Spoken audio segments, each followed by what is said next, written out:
O vento das noites de outubro rasgava as persianas de madeira da casa número 12 da rua Green Street, em Enfield, como dedos invisíveis que insistiam em bater nas janelas. Dentro, o relógio da cozinha marcava 0h13 quando a primeira risada infantil ecoou, embora a casa estivesse vazia. O som era fino, quase um sussurro de prata, que se arrastava pelas paredes gastas de pintura amarelo pálida, atravessando o corredor escuro onde a luz da lâmpada de filamento tremia, lançando sombras que dançavam como olhos famintos. A temperatura despencou subitamente. O hálito dos moradores se condensou em cristais minúsculos que cintilaram no ar, e a porta da despensa rangiu sozinha, como se alguém, ou algo, a empurrasse para fora da escuridão que se escondia nas prateleiras de conservas. Mary, de 8 anos, acordou de um sobressalto na cama, os olhos ainda marejados de sono, mas a sensação de ser observada lhe apertava o peito como um nó de ferro. A lâmpada noturna, coberta por um véu de pó, lançava um halo amarelado que tremulava ao toque de uma brisa que não vinha das janelas abertas. Do outro lado da porta, o velho rádio da sala começou a chiar, captando apenas estática, porém entre os chiados surgiu uma voz infantil, sussurrando o nome de Marilyn, Marilyn. O som reverberou no quarto, vibrando no tapete felpudo e fazendo o relógio de cabeceira marcar 0h17, enquanto a pequena se agarrava ao travesseiro, sentindo o peso invisível de dedos gelados apertar seu tornozelo. O pai, Bill, desceu as escadas de carvalho rangente às 0h21, carregando uma caneca de café ainda fumegante, o cheiro amargo misturando-se ao frio que parecia emanar das paredes. Ao chegar ao corredor, viu a porta da sala trancada, embora soubesse que a tinha deixado aberta minutos antes. A maçaneta estava fria ao toque, como se estivesse feita de gelo. Quando girou a chave, a porta se abriu com um gemido prolongado, revelando o sofá vazio, mas com marcas frescas de mãos pequenas, como se alguém tivesse arranhado o tecido com unhas de bebê. No centro da sala, uma esfera de luz azulada pulsava, flutuando a poucos centímetros do chão, pulsando ao ritmo de um coração que ninguém podia ouvir. O relógio da cozinha deu 0h26 quando o telefone da parede, um modelo antigo de disco, começou a tocar. Cada toque era seco, metálico, como se duas pequenas facas fossem jogadas contra o metal. Bill atirou a caneca, que se quebrou no chão, espalhando fragmentos que cintilaram como vidro ao luar que entrava pela janela da cozinha. Ao atender, só ouviu o som de respiração pesada, intercalada com um choramingo de criança que parecia coar de dentro das paredes. A voz ao outro lado, um sussurro rouco, dizia: "Eles vão voltar, Bill." A linha chiou, mas o eco do nome e Bill ainda reverberava nos cantos da casa, como um espectro que não se deixa calar. Mary, tremendo, foi ao sótão às 0h34, guiada por uma luz fraca que parecia emanar das próprias paredes. O sótão cheirava a mofo e a madeira podre, e o assoalho rangia sob os passos pequenos, como se o próprio ambiente protestasse contra sua presença. No meio da poeira, um velho baú de ferro, coberto de teias, começou a render sozinho, abrindo-se lentamente. Dentro, havia um ursinho de pelúcia com olhos de botão vermelhos, que pareciam brilhar com vida própria. Quando Marilyn o pegou, sentiu um arrepio percorrer sua espinha. O ursinho sussurrou, com voz que selada: "Não vá." Ao seu lado, o teto rangiu e uma sombra alongada caiu sobre o chão, desenhando a silhueta de uma figura alta e encurvada, como se o próprio medo tivesse ganhado o corpo. As 2h13 batem no relógio de pêndulo da sala, o som metálico ecoando como um tijolo caindo em poça d'água. Margaret, ainda de pé na cozinha, segura a xícara de chá morna enquanto o vapor se desfaz em espirais finas que se dissipam antes de atingir o teto. Do corredor, um sussurro de ar gelado desliza pelo chão de linóleo, levantando um leve vento que faz a folha de papel amarrada ao telefone tremer. Ela engole em seco, sente o coração bater contra as costelas como um martelo de ferro batendo numa lâmina de aço. Quando vira a cabeça, a porta do quarto de Janete está entreaberta apenas o suficiente para revelar uma faixa de escuridão mais densa que a noite, uma forma alongada, sem contornos definidos, que parece respirar com a própria parede. O papel de parede, antes bege com pequenos rosas desbotados, começa a descascar nas bordas, revelando argamassa úmida que exala um cheiro de terra molhada e fungos. Um frio intenso sobe pelos seus tornozelos, fazendo a pele arrepiar-se em carniças invisíveis. Margaret não grita, ela apenas aperta a xícara até que a porcelana rende, enquanto o sussurro se transforma em um suspiro quase humano, como se algo estivesse tentando formar palavras dentro da própria parede. 3h14. Janete está deitada na cama de ferro, o cobertor xadrez puxado até o queixo, quando o colchão começa a subir lentamente, como se uma força invisível o empurrasse por baixo. Seus pés, descalços, esfregam-se no linóleo frio, deixando rasguinhos de pele queimada pelo gelo que sobe do chão. Ela tenta agarrar a cabeceira, mas os dedos escorregam no suor frio que cobre suas palmas. Um aroma de enxofre misturado à lã úmida enche o nariz, fazendo seus olhos lacrimejarem sem que ela chore. Sobre o lençol, uma névoa prateada se espiraliza, tomando a forma de um torso masculino, ombros largos, cabeça inclinada, mas sem rosto definido, apenas uma superfície ondulante que reflete a lâmpada de tremulação como um lago de mercúrio. A névoa pulsa, e um toque gelado, como dedos de defunto, escorre pela sua pele, percorrendo a espinha dorsal e provocando um arrepio que faz seus dentes baterem. Janete abre a boca para gritar, mas o som engole-se na própria garganta, abafado por um zumbido baixo que parece vir das paredes tece. Quando a névoa se dissipa, o colchão cai com tudo abafado, deixando uma marca úmida em forma de mão na superfície do lençol, ainda quente do contato.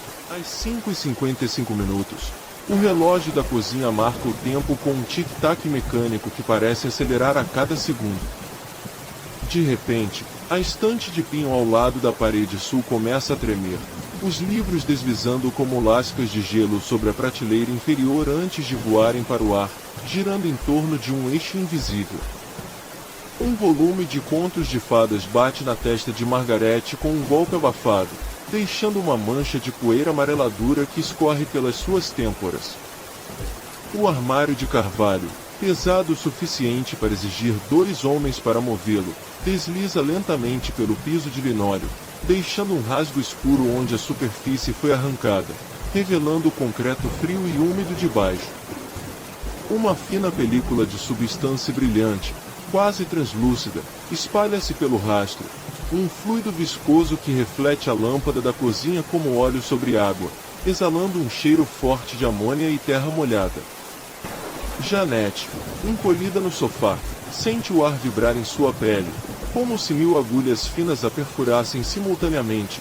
Seus olhos se arregalam, e ela vê, no espelho sobre a lareira, o reflexo de seu próprio rosto se distorcendo. Os olhos se alongam, a boca se estica em um sorriso sem joio, e por um instante, uma terceira fila de dentes pontiagudos aparece ao longo da linha da gengiva antes de desaparecer tão rápido quanto veio. Um grito rasgado escapa da garganta de Margaret, mas o som é engolido por um ronco low frequency que parece originar-se das próprias paredes, fazendo a lâmpada da cozinha piscar 3 vezes antes de se apagar completamente, deixando a cena banhada apenas pela luz pálida da lua que filtra pelas cortinas rachadas. A noite se aprofunda às 6h12. A lua cheia, um disco pálido de prata, lança feixes através da janela da frente, desenhando faixas de luz que cortam a poeira suspensa no ar como lâminas. A casa inteira parece respirar, um suspiro longo e profundo que faz o chão tremer sob os pés de quem ousa ficar em pé. As lâmpadas, agora todas apagadas, piscam fracamente antes de morrer, deixando apenas o brilho mortífero da lua. No corredor, O espelho de corpo inteiro que antes refletia o corredor vazio agora mostra algo diferente.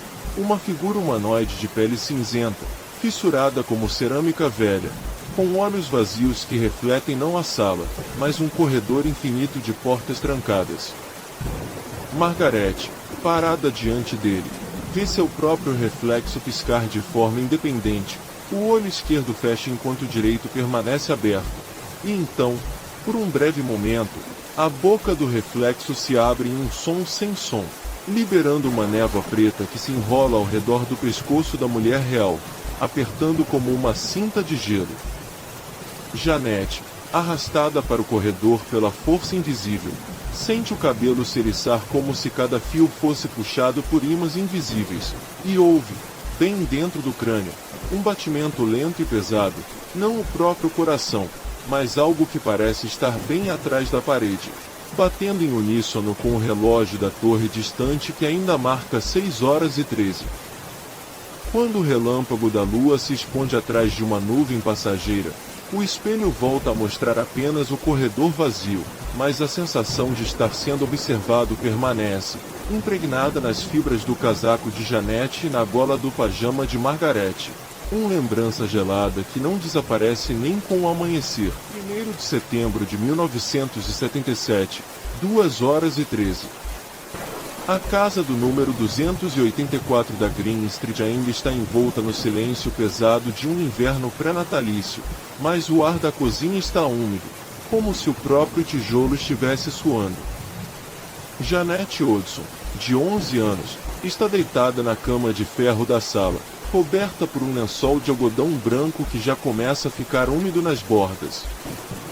Um leve rangido vem da parede leste, seguido por 3 batidas secas, quase como se alguém estivesse testeando a resistência da madeira com os nós dos dedos. Ela levanta a cabeça, os olhos arregalados fixos no ponto de origem, a moldura do retrato da avó, que ainda está pendurada exatamente como deixaram em 1975. O som se repete, desta vez acompanhado por um sussurro quase inaudível, como o farfalhar de folhas secas contra um vidro. Janet sente um frio subir pela espinha, não o frio do aquecedor quebrado, mas uma presença que parece sugar o calor do corpo, deixando a pele arrepiada e os pelos da nuca em pé. Ela engole em seco, o gosto metálico do medo na língua, e sussurra, quase um suspiro: "Quem está lá?" Nenhuma resposta vem, apenas o eco das próprias batidas, agora mais lentas, como um coração que tenta se comunicar através da parede. 5 de setembro de 1977, 19h42. A luz do pôr-sol filtra-se pelas cortinas de cetim bege da sala de estar, criando faixas douradas que tremulam sobre o tapete de lã grossa. Peggy Hodgson, mãe de Janet e Margaret, está de joelhos ao lado do sofá, tentando recolher os brinquedos espalhados depois de mais uma tarde de brigas entre as irmãs. De repente, a lâmpada de pé ao canto esquerdo pisca 3 vezes, depois se apaga totalmente.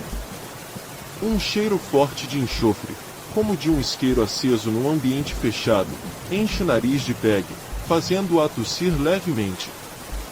No espelho acima da lareira, cuja superfície ainda está ligeiramente embaçada pelo calor da lareira apagada, uma figura pálida surge por um instante. Um homem de ombros largos, trajando uma camisa de trabalho suja e um boné de pano, os olhos vazios fixos na própria reflexão de Peggy. Quando ela piscou, o reflexo voltou a ser apenas o dela, mas a marca de uma mão pequena, quase infantil, está impressa no vidro, como se alguém tivesse pressionado a palma contra o vidro do outro lado.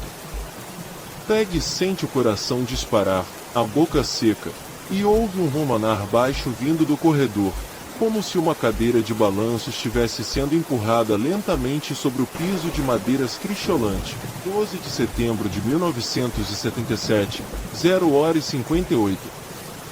Maurice Gross e Gaëlion Playfair chegaram a casa às 23h30, trazendo uma mala de alumínio cheia de gravadores de fita, termômetros de mercúrio e uma câmera de 16 mm que ainda rangia ao ser carregada. Eles se instalaram na sala de jantar, onde a mesa de carvalho ainda aguarda o risco de um copo derramado há semanas. Às 0h58, o termômetro de mercúrio fixado na parede cai de 21 graus Celsius para 14 graus Celsius em menos de 10 segundos, o ponteiro tremendo como se fosse puxado por uma mão invisível. Simultaneamente, o gravador começa a capturar uma série de batidas ritmadas, 3 curtas, 2 longas, que se repetem exatamente a cada 7 segundos, como um código Morse desconhecido. No ar, um odor de terra molhada misturado com algo doce, quase como mel queimado, faz os olhos de Playfair lacrimejarem. De repente, o ursinho de pelúcia de Margaret, que estava apoiado no encosto da cadeira, levanta-se alguns centímetros, gira lentamente no sentido horário e cai com tudo abafado sobre o piso de madeira, levantando uma pequena nuvem de poeira que brilha na luz fraca da lâmpada de inspeção.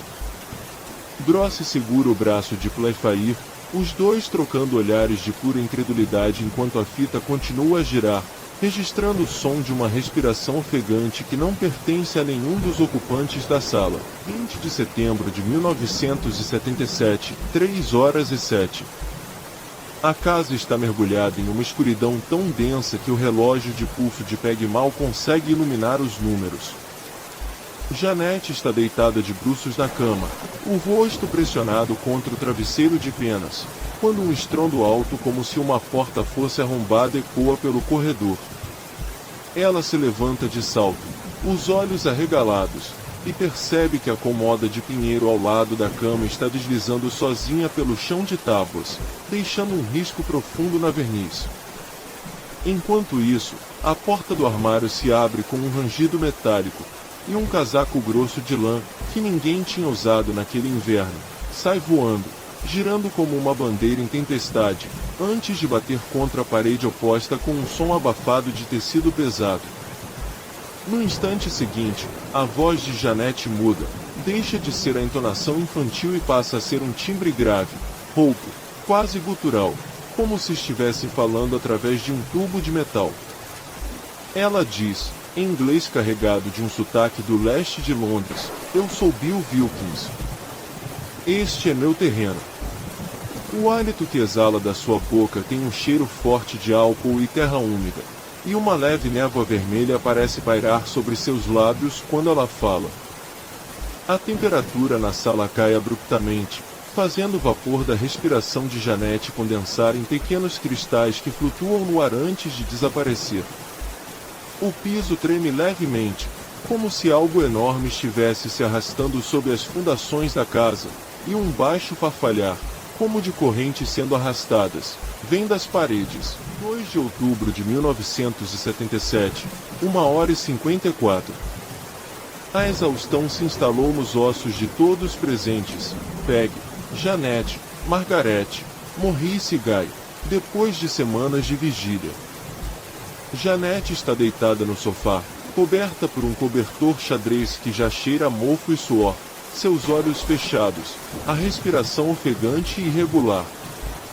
De repente, seu corpo arqueia-se como se fosse puxado por um fio invisível da nuca até os calcanhares, a coluna vertebral estalando audivelmente a cada movimento. Uma luz esbranquiçada, quase fluorescente, começa a emanar de seu peito, pulsando em sincronia com o coração que bate a 140 pulsos por minuto. No ar, o cheiro de ozônio forte, como após uma tempestade, faz os olhos de Maurice arderem. Então, a voz de Janet, agora um eco sobreposto de múltiplos timbres, infantil, feminina, masculina, emerge em um grito que parece rasgar o próprio teto. Saiam! Saiam de aqui! A janela da sala, que estava fechada com tranca de ferro, estilhaça-se em centões de fragmentos que caem como chuva de gelo, cada lasca refletindo a luz estranha que emana de Janet. Por um instante, uma silhueta alta e espreguiçada, vestindo um sobretudo de lã desgastado e um chapéu de aba larga, materializa-se no centro da sala, seus olhos 2 pontos negros sem pupila, observando fixamente a família. Quando a figura começa a se dissipar, o ar fica pesado, como se um vácuo fosse puxado para fora da casa, e um silêncio absoluto cai, tão profundo que o tic-tac do relógio de parede parece um estrondo.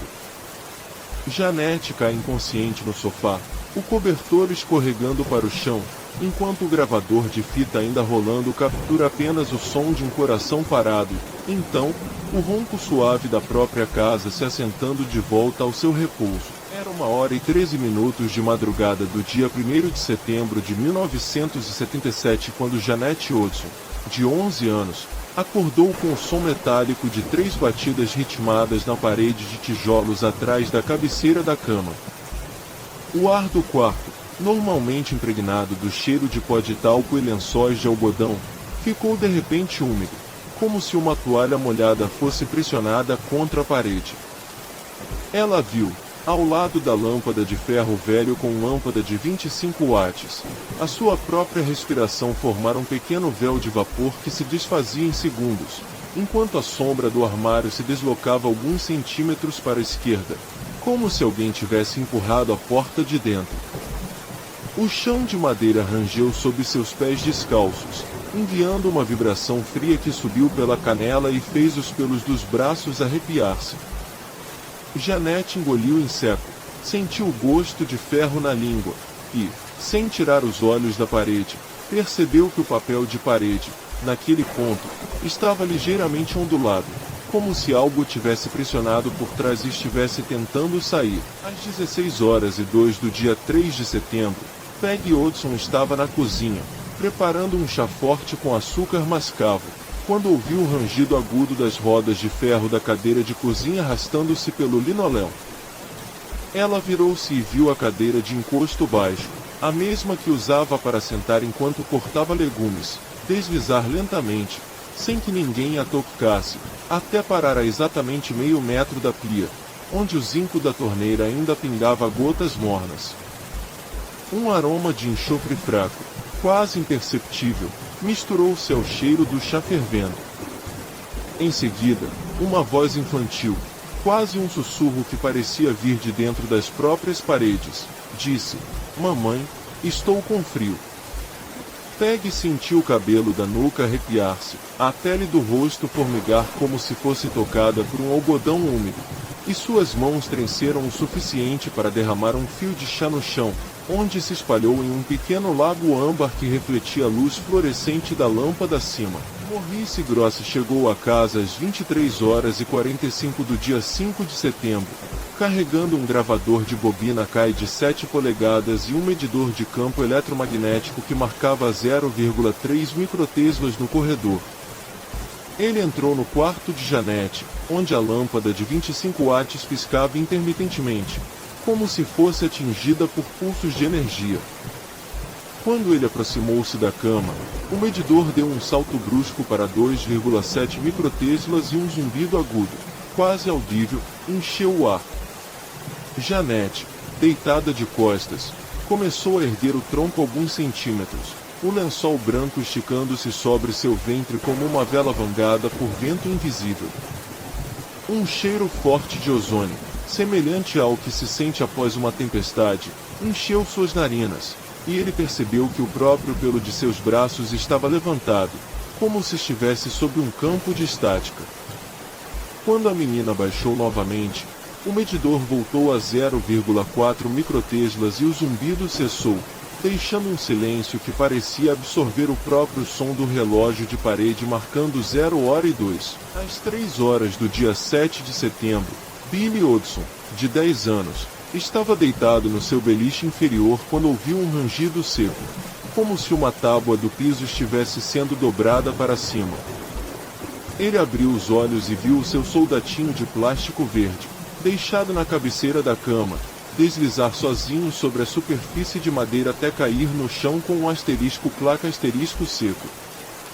Logo após, um sorriso largo e sem forma, quase uma careta, se formou na fresta entre as tábuas do parede, revelando uma sombra que se movia como um jato de fumaça preta.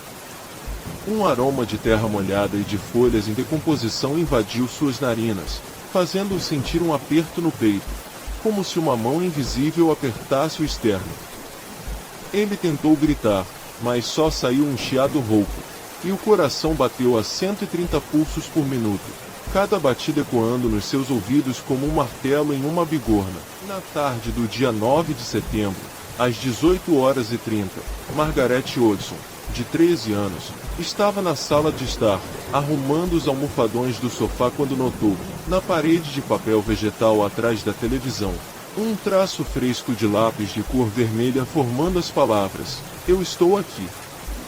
As letras estavam ligeiramente inclinadas, como se escritas com a mão esquerda de alguém tremendo.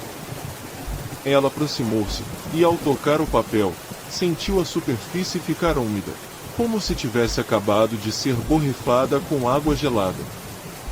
Imediatamente, o termômetro de mercúrio que estava sobre a mesa de centro marcou 12 graus Celsius, caindo dos habituais 21 graus Celsius em questão de segundos, e um vapor fino começou a subir do piso, condensando-se nas pernas das cadeiras de madeira.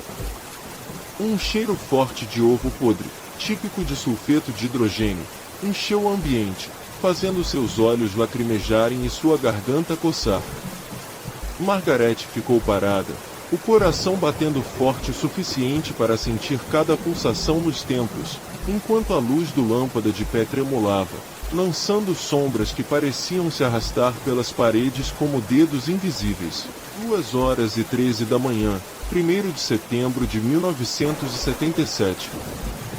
Janet Hodgson, 11 anos, acorda com a sensação de que o colchão está úmido, como se alguém tivesse derramado água fria sob o lençol. Ela vira a cabeça e vê o urso de pelúcia Mr. Tuff, que ela deixou encostado na cômoda, deslizar lentamente sobre o tábua de pinho, deixando um rasgo fino no verniz, como se uma unha invisível tivesse riscado a superfície. Um cheiro de óleo queimado vem da tomada ao lado da cama, onde a lâmpada de 40 watts piscou 3 vezes antes de se apagar completamente. No silêncio que se segue, um som gutural, quase um engolir de líquido, vibra nas paredes, fazendo o papel de parede da sala de estar se soltar em um canto, revelando a camada de gesso úmido por trás.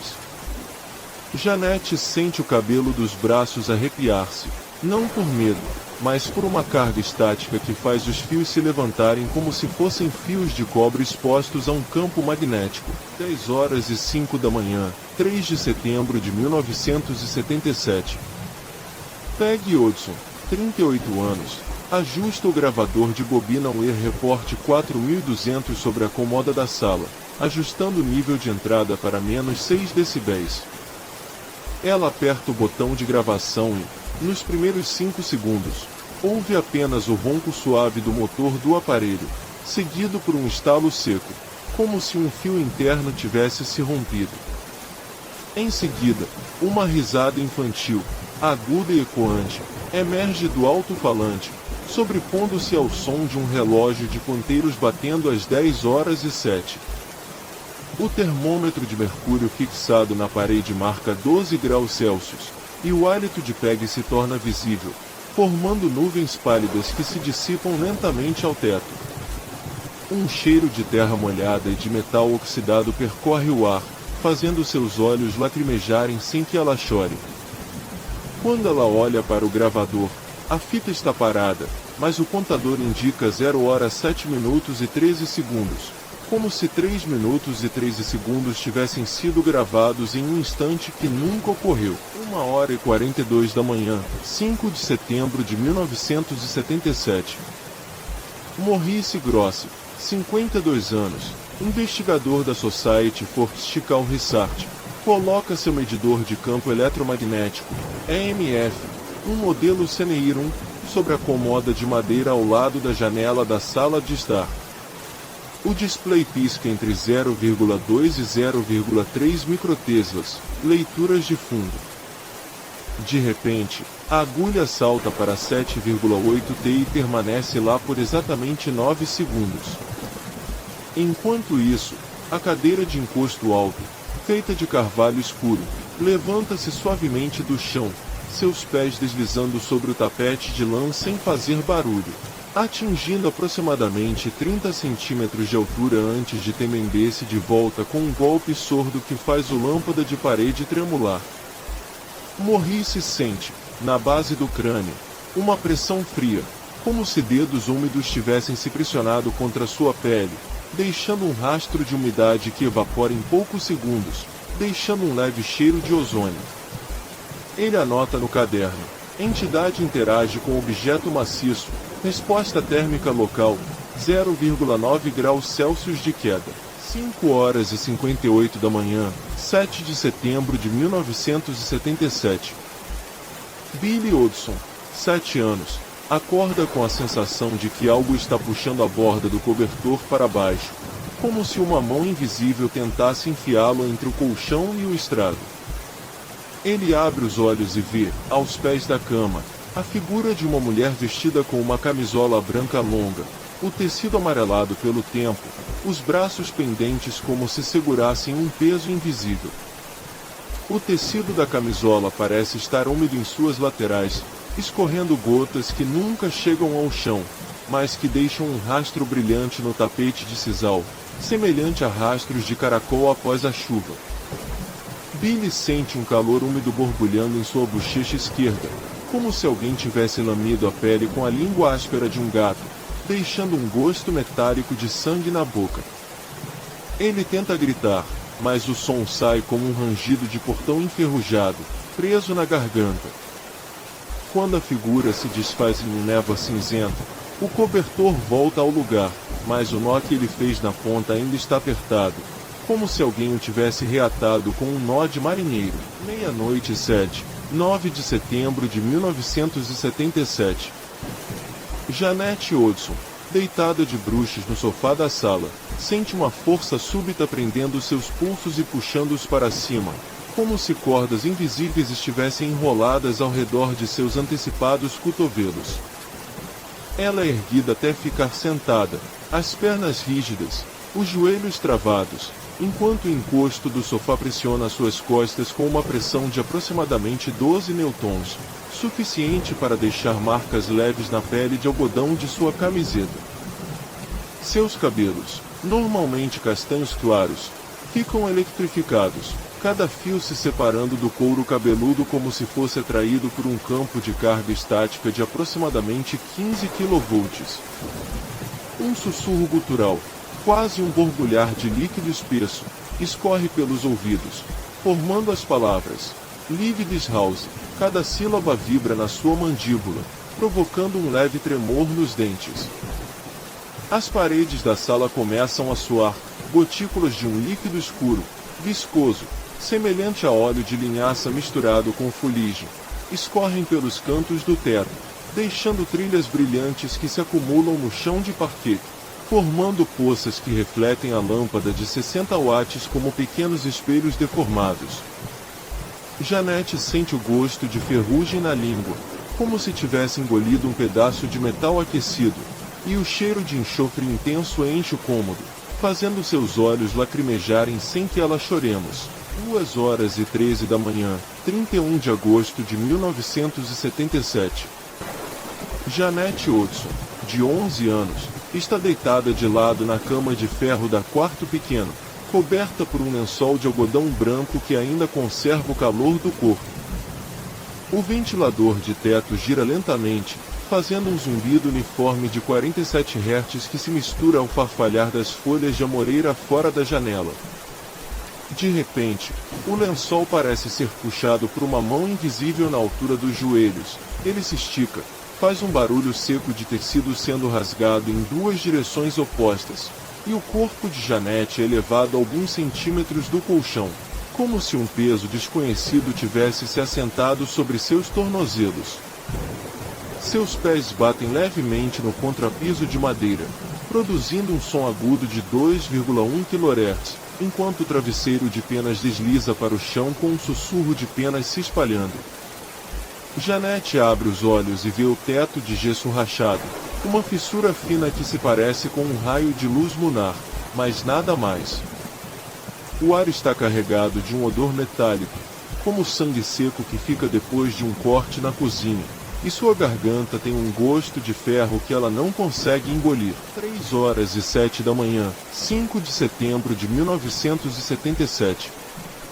Na cozinha do número 284 de Green Street, o refrigerador de gelo antigo emite um ronco constante de 58 decibéis. Margaret Hodgson, de 38 anos, está lavando a louça na pia de porcelana branca, a água escorrendo pelos dedos com um som de 3,2 kHz. De repente, o batido das portas do armário de comida começa a seguir um padrão distinto: 3 golpes curtos, pausa de 1,4 segundo, 2 golpes longos, repetido exatamente 7 vezes. Cada golpe faz a porta de madeira de pinho vibrar em 120 Hz, produzindo um timbre oco que reverbera pelas paredes de tijolo aparente. Margaret segura a esponja com a mão esquerda, e sente a água fria da pia escorrer pelo antebraço, deixando um rastro de gotas que caem no piso de linóleo preto com um som de 0,8 segundo por gota. O cheiro de sabão de lâmina se mistura ao aroma pungente de cebola crua que ainda está na tábua de corte, enquanto a luz fluorescente acima da pia piscar em 10 Hz, criando um estroboscópio fraco que faz as sombras dos utensílios dançarem em sincronia com as batidas. 1h58 da manhã, 18 de setembro de 1977.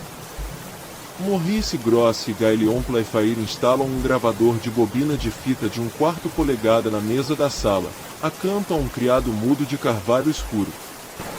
Um micrófono dinâmico Shure 55SH, apontado para o canto onde a parede rachada está mais visível, capta um zumbido de fundo de 35 Hz que aumenta gradualmente até 62 Hz quando a porta da cozinha se abre sozinha, fazendo um rangido de 1,9 kHz nas dobradiças de latão. Enquanto isso, um medidor de campo eletromagnético, EMF, de marca K2, posicionado no chão de vinil amarelo ao lado do sofá, pisca em vermelho intenso a cada 3,2 segundos, indicando picos de 5 microteslas. O cheiro de cera de abelha usado recentemente para polir o móvel se mistura ao odor de ozônio produzido pelas descargas eletrostáticas que aparecem como pequenos estalos audíveis de 8 kHz no fone de ouvido de Playfair. Janet, sentada no sofá, tem os pelos dos braços eriçados, e sente uma pressão leve no peito, como se um peso de 200 gramas estivesse repousando sobre o externo, dificultando a respiração por exatamente 11 segundos antes de aliviar-se abruptamente. 2h31 da manhã, 22 de setembro de 1977. No quarto das crianças, a cama de ferro de Janet está posicionada contra a parede leste, onde o papel de parede já está quase totalmente removido, revelando o concreto bruto sob o reboco. De repente, a estrutura da cama emite um rangido agudo de 4,3 kHz, seguido por um forte impacto que lança Janet para frente, fazendo seu corpo deslizar sobre o lençol de algodão até encostar na cabeceira de madeira com um baque abafado de 2,1 kHz. Seu joelho esquerdo bate na tira de metal da cabeceira, produzindo um som metálico agudo de 5,6 kHz e uma pequena faísca que parece ser um fragmento de tinta descascada. No momento do impacto, um jato de ar frio, medido a 4,8 graus Celsius pelo termômetro de mercúrio no chão, sopra sobre seu rosto, fazendo os cílios tremerem e uma lágrima quente escorrer pela bochecha, deixando um rastro salino que tem gosto de ferro e terra molhada. Enquanto Janet tenta se levantar, a colcha de patchwork cai sobre suas pernas, pesando cerca de 1,3 kg, como se uma força invisível tivesse acomodado o tecido sobre ela para impedir qualquer movimento. O relógio de pulso de Maurice Gross, fixo na parede, marca exatamente 2h31 e 17 segundos, e o segundo ponteiro trava por 0,4 segundo antes de retomar o movimento, como se o tempo tivesse engasgado. 2h13 da manhã, 31 de agosto de 1977. A casa Hodgson respira um ar pesado, como se as paredes tivessem absorvido a umidade do chão de terra batida do quintal. Janete, de 11 anos, está deitada na cama de ferro, coberta por um lençol branco que ora se aloja, ora se encolhe como se fosse puxado por uma mão invisível. Do canto do quarto, um batido seco surge, 3 golpes ritmados na tábua do chão, seguidos por um silêncio que faz o relógio de ponteira da cozinha marcar 2h14. Em seguida, uma voz gutural, quase um sussurro que parece vir do próprio piso, diz: "Eu sou Bill Wilkins. Eu estou aqui." A fala não vem da garganta de Janete, é uma ressonância baixa, como se um homem grande estivesse falando através de um tubo de metal, fazendo o cabelo dos braços arrepiar-se. Peg, na porta, sente o frio subir pelos tornozelos, como se um bloco de gelo tivesse sido colocado dentro de suas meias de algodão. A lâmpada de tungstênio tremela, lançando sombras que se alongam e retraem em sincronia com as palavras, enquanto o relógio marca 2h15 e a casa parece segurar a respiração. 3h47 da manhã, 5 de setembro de 1977. O quarto de Janete está imerso em uma penumbra que só a lâmpada de cabeceira, agora coberta por um tecido grosso, consegue perfurar. Maurice Grosse, de jaleco cinza e óculos de aro grosso, está de joelhos ao lado da cama, anotando em um caderno de capa dura. De repente, o lençol começa a subir, levantando o corpo de Janete como se um vento invisível tivesse agarrado suas axilas e puxado para cima. Ela flutua aproximadamente 30 centímetros do colchão, os pés batendo levemente no ar, enquanto um som de estalo seco, semelhante a estalos de articulações, ecoa a cada ajuste de sua postura. Peg, de pé na porta, sente o odor de terra molhada subir pelas narinas, como se um pão recém-saído do forno tivesse sido deixado ao chão de um jardim úmido. O relógio de parede marca 3h48, e o som da respiração de Janete se torna ofegante, quase ofegante, enquanto seu olhar fixa-se no teto, pupilas dilatadas, refletindo a luz fraca da lâmpada. Grosse, sem tirar os olhos do fenômeno, anota: levitação observada, duração aproximada, 12 segundos, temperatura ambiente caída a 4 graus Celsius, 23h02h, 12 de outubro de 1977. A sala de estar da casa na Green Street é um campo de batalha silencioso. A poltrona de veludo marrom, normalmente encostada à parede, começa a girar lentamente no sentido horário, produzindo um rangido suave de molas que se estica e libera a cada quarto de volta. No canto oposto, uma pilha de livros infantis, contos de fadas dos irmãos Grimm e As Aventuras de Tom Sawyer, desloca-se como se uma mão invisível tivesse puxado o livro do meio e o jogado para cima, fazendo-o cair com um estalo seco sobre o tapete de lã. Maurice Grosse, agora de pé perto da lareira desligada, sente a vibração atravessar o solo pelos seus sapatos de couro, como se um caminhão distante passasse sobre uma ponte de metal. Peg, sentada no sofá, observa o braço direito de Janete erguer-se, a palma virada para cima, enquanto uma pressão fria, semelhante ao toque de uma lâmina de aço gelada, pressiona o seu pulso. O relógio de cozinha marca 23h03, e um aroma de terra úmida e fungo antigo se espalha pelo ambiente, misturado ao cheiro de cera de abelha da poltrona que está sendo girada. Cada movimento parece ser medido com precisão de um relógio de pulso, como se uma força invisível estivesse calibrando cada gesto para a máxima eficácia. 1h58 da manhã, 19 de novembro de 1977. O corredor estreito que liga a cozinha ao quarto das crianças está envolto em uma névoa fina que parece surgir do próprio concreto do piso. Maurice Grosse, agora de lanterna na mão, caminha devagar, seu passinho ecoando nas paredes revestidas de papelão amarelecido. De repente, uma sensação de pressão firme se instala no seu ombro esquerdo. como se uma mão grande e calhada tivesse se colocado lá, os dedos pressionando o tecido do casaco com uma força que faz o tecido estalar levemente. Ele congela, a respiração presa, e sente um frio que se espalha do ponto de contato até a ponta dos dedos, como se um bloco de gelo tivesse sido enfiado dentro da sua camisa de flanela. Ao mesmo tempo, um cheiro forte de terra molhada e de enxofre fraco invade suas narinas, lembrando o aroma de uma caverna após uma chuva. A lanterna tremela, projetando sombras que se alongam e se contraem em ritmo com o batimento de seu coração, que agora parece disparar para 112 bpm. No fim do corredor, a porta do quarto de Janete está entreaberta, e uma luz pálida, quase azulada, filtra-se pela fresta, iluminando partículas de poeira que dançam no ar como se fossem atraídas por um campo invisível.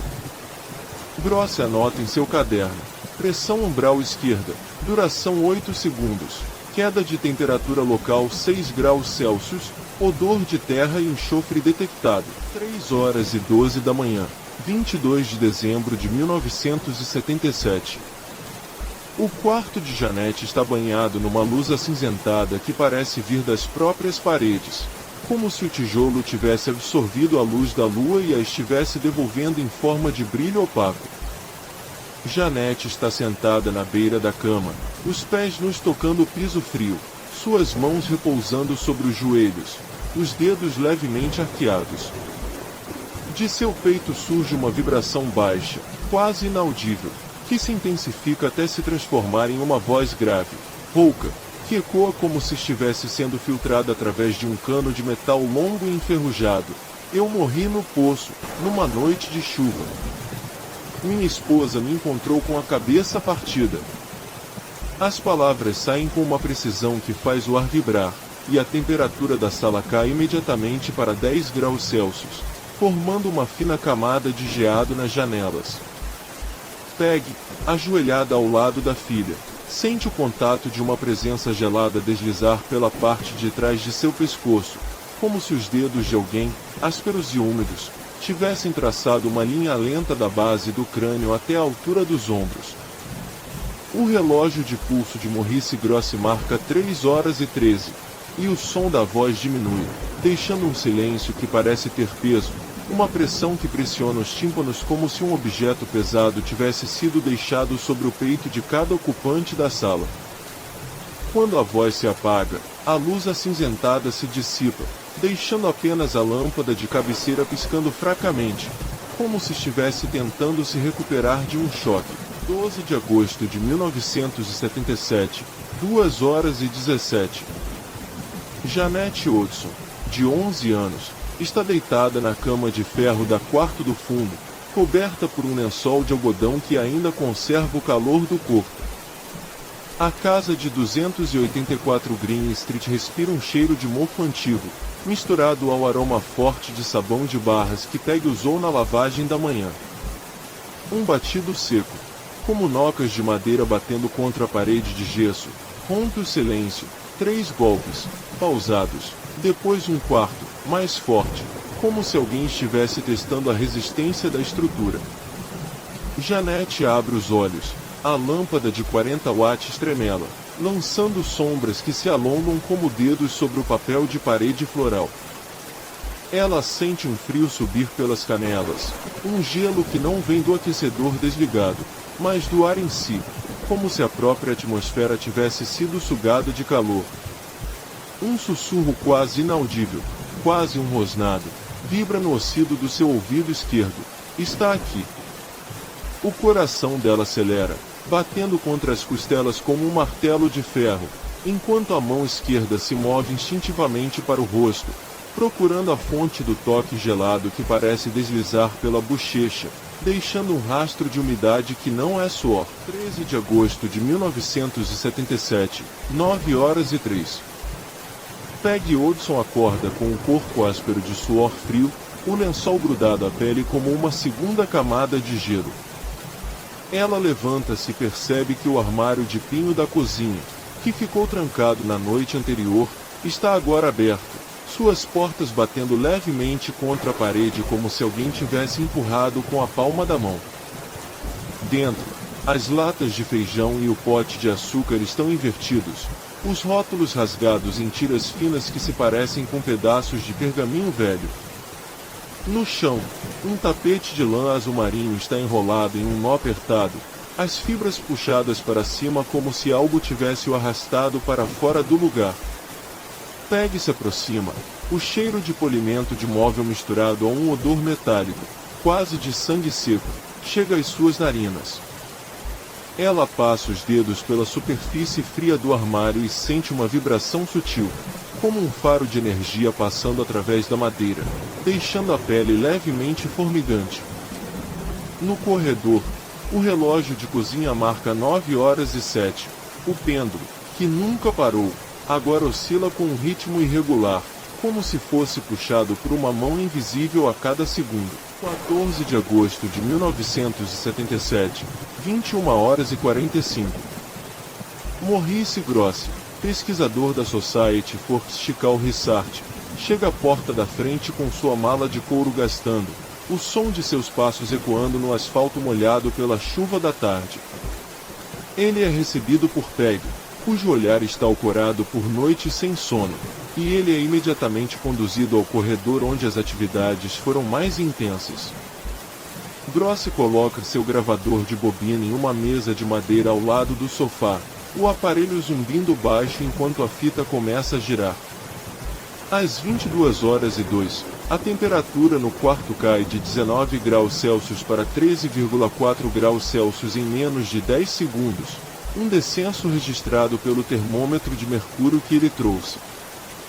O ar se torna denso, como se fosse possível cortá-lo com uma faca, e um cheiro de enxofre fraco, semelhante ao de fósforo queimado, permeia o ambiente. Grossi sente um toque leve na nuca, como um dedo úmido passando pela linha do cabelo, seguido por um sussurro quase imperceptível que parece vir de dentro da própria parede: "Deixa-nos em paz." Ele levanta a cabeça, os olhos arregalados, e vê a lâmpada de cima pulsar em um ritmo irregular, como um coração acelerado. 15 de setembro de 1977, 1h18. Janete Odson está de pé no meio do quarto, os pés descalços pressionando as táxias de madeira que rangem levemente sob seu peso. Ela está vestida apenas com uma camisola branca fina, que se cola à pele devido ao suor frio que escorre pelas suas costas. A lâmpada de 40 watts acima dela tremela violentamente, projetando luzes e sombras que se movem como se tivessem vida própria. De repente, o corpo de Janete começa a elevar-se alguns centímetros do chão, as pernas permanecendo rígidas, os joelhos travados como se estivesse presa por uma força invisível. Seus braços se abrem lentamente, as palmas viradas para cima, enquanto uma pressão intensa aperta o peito, dificultando a respiração, uma sensação de estar sendo apertado por uma luva de gelo. Um grito rasgado escapa de sua garganta, puro e agudo, ecoando nas paredes de gesso como um vidro quebrando. No mesmo instante, o quadro de família na parede oposta, uma fotografia em preto e branco de Peggy e dos filhos, se desliza para a esquerda, o vidro rangendo contra a moldura antes de quebrar em fragmentos que caem sobre o tapete com um som semelhante à chuva de cristais. Janete, ainda suspensa, olha para o teto, os olhos arregalados, refletindo o medo puro de quem sente que algo está a tentar escapar do seu próprio corpo. 16 de setembro de 1977, 6h52. Peggy Odson está sentada na beira do sofá, as mãos tremendo apoiadas nos joelhos, o olhar fixo no ponto onde a lâmpada do quarto ainda pisca intermitentemente. O silêncio da manhã é pesado, interrompido apenas pelo farfalhar das folhas da árvore do jardim batendo contra a janela, som que parece um código batido em Morse. Seu respiração ofega, cada inalação trazendo um gosto metálico na língua, como se tivesse engolido um pedaço de ferro quente. Uma voz, baixa e rouca, surge do nada, não vindo de nenhum aparelho, nem de qualquer pessoa presente, e ecoa no corredor. Sou Bill Wilkins. Eu morri aqui. Deixem-me ir. As palavras são pronunciadas com um sotaque que parece vindo das décadas de 1920, cada sílaba arrastada, como se o falante estivesse tentando arrastar o próprio ar para fora dos pulmões. Peg sente uma pressão no estômago, um nó que se aperta a cada repetição da frase, enquanto um cheiro forte de enxofre e terra úmida enche suas narinas, lembrando-a do cheiro de um túmulo aberto após chuva. Ela tenta falar, mas a garganta está seca, os lábios rachados, e somente um sussurro quebrado escapa. Por quê? Por que vocês estão aqui? A resposta não vem em palavras, mas em um golpe seco contra a parede ao seu lado, como se um punho tivesse batido na madeira, deixando uma pequena marca de impacto que não estava lá antes. 2h13 da manhã, 2 de setembro de 1977. O quarto de Janette Hodgson é um cubo de sombra onde o único ponto de luz é o relógio de pulso da mãe, cujo ponteiro dos segundos trêmulo parece marcar o batimento de um coração alheio. Janette acorda com a sensação de um vento gelado escorrendo pela nuca, como se alguém tivesse soprado o ar de um freezer aberto diretamente sobre sua pele. Ela vira a cabeça e, ao longe, na penumbra do corredor, vê a silhueta alta de um homem de sobretudo encharcado, cujas mãos estão enfiadas nos bolsos como se segurasse algo invisível. O piso de madeira rende sob um passo que não há, e o cheiro de mofo antigo se mistura ao odor metálico de sangue seco que parece emanar das paredes. Janette não grita. Sua garganta está fechada por um aperto que ela sente como dedos frios pressionando sua traqueia. Quando finalmente consegue engolir, o som sai como um sussurro rouco, e a figura no corredor já se dissipou, deixando apenas a marca de uma pressão fria na sua omoplata esquerda, como se uma mão fantasma tivesse descansado lá por um instante. 9h47 da manhã, mesmo dia. A cozinha da casa na Green Street parece um palco onde os objetos decidiram ensaiar uma coreografia macabra. Margaret Hodgson, de 38 anos, está passando um pano na bancada quando a chaleira de ferro, que estava fria e vazia há horas, começa a tremer levemente, como se algo dentro dela estivesse tentando sair. De repente, a tampa salta com um estrondo seco e jorra vapor quente que atinge o rosto de Margaret. Queiscamente ela sente a pele queimar em um ponto específico, exatamente acima da sobrancelha esquerda. Enquanto ainda tenta abafar a dor, a caixa de cereal na prateleira superior desliza sozinha, girando 180 graus antes de cair com um trovão que faz os pratos tremerem. No chão, um brinquedo de plástico, o soldado de brinquedo de Janette, rola em direção à porta da cozinha, deixando um rastro de marcas de dedo que não pertencem a nenhuma mão humana. O cheiro de pão queimado se mistura ao odor de óleo queimado, e um sussurro baixo, quase inaudível, parece vir de dentro das paredes. Não vá embora. 00:02, 3 de setembro de 1977. Maurice Grosse, o investigador da Society for Psychical Research, está ajoelhado ao lado da cama de Janette, com um gravador de fita analógica Nagra 4S ligado e um termômetro de mercúrio preso ao seu pulso. O relógio de pulso dele marca 0h02 exatamente quando a agulha do termômetro cai subitamente de 21 graus Celsius para 4,8 graus Celsius, o mercúrio contraindo-se como se fosse puxado por um vácuo invisível. Um frio cortante invade o pulmão de Maurice, fazendo tossir um sussurro de vapor que se condensa no ar como névoa fantasma. Nesse instante, o gravador captura um som que não é de nenhuma fonte conhecida, uma respiração pesada, ofegante, seguida por um rosnado gutural que parece vir de dentro da própria parede ao lado da cabeceira. Janette, ainda semi-consulta, aperta os lençóis contra o peito, sentindo uma pressão que aperta seu externo como se duas mãos invisíveis tentassem retirar o fôlego. No canto oposto do quarto, a boneca de pano de Margaret começa a balançar levemente, seus olhos de botão refletindo a luz fraca do gravador como se estivessem observando. 3 horas e 19 da manhã, 4 de setembro de 1977. Peggy Hudson, mãe de Janete e Margaret, está sentada na poltrona de veludo marrom da sala de estar, tentando ler um relatório de contas enquanto a lâmpada de pé acima de sua cabeça oscila entre brilho total e um escuro quase total a cada 3,7 segundos, como se fosse controlada por um metrônomo invisível. Nesse exato intervalo de escuridão, ela sente uma presença sentar-se ao seu lado direito.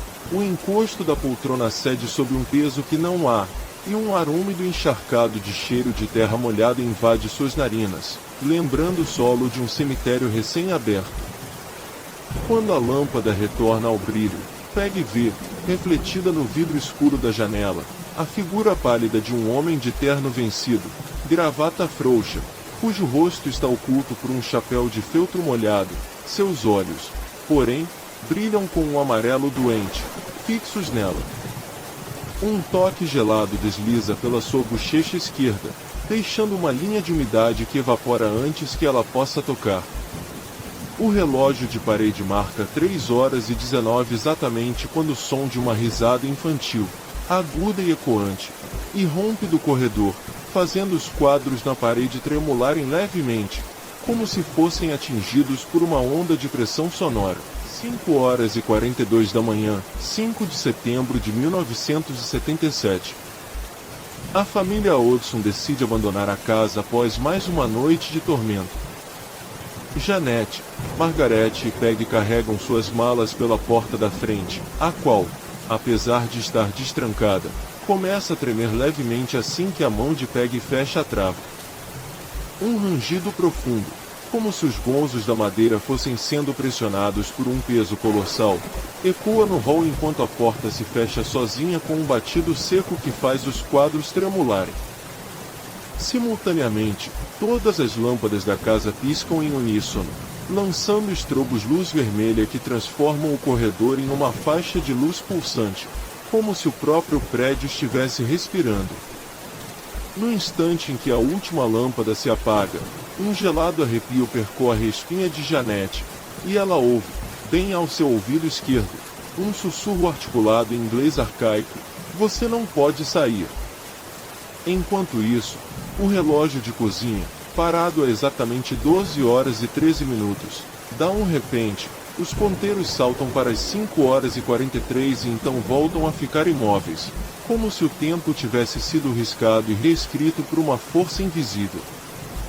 O cheiro de enxofre fraco se mistura ao cheiro de café frio da manhã, e um último impacto, uma pancada forte na porta da frente, como se alguém estivesse batendo com o punho, faz a família congelar no limiar, incapaz de avançar ou retroceder. Na madrugada de 12 de setembro de 1977, às 2 horas e 13, a casa do número 284 da Green Street ainda respirava o sussurro frio da noite de outono. Margaret Hudson, de 45 anos, estava deitada no sofá verde musgo, os pés descalços tocando o carpete de lã grisalho que ainda retinha o calor do dia. De repente, um som seco, como o estalo de um galho quebrado, rompeu o silêncio. 3 batidas fortes na parede leste do quarto de Janete, a filha de 11 anos.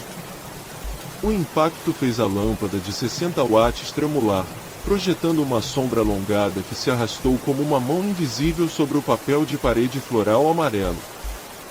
O ar ficou ligeiramente mais denso, como se fosse preenchido por um fio de algodão úmido, e um leve cheiro de terra molhada, o mesmo que se sente após uma chuva forte, pairou no ambiente, apesar de janela estar fechada.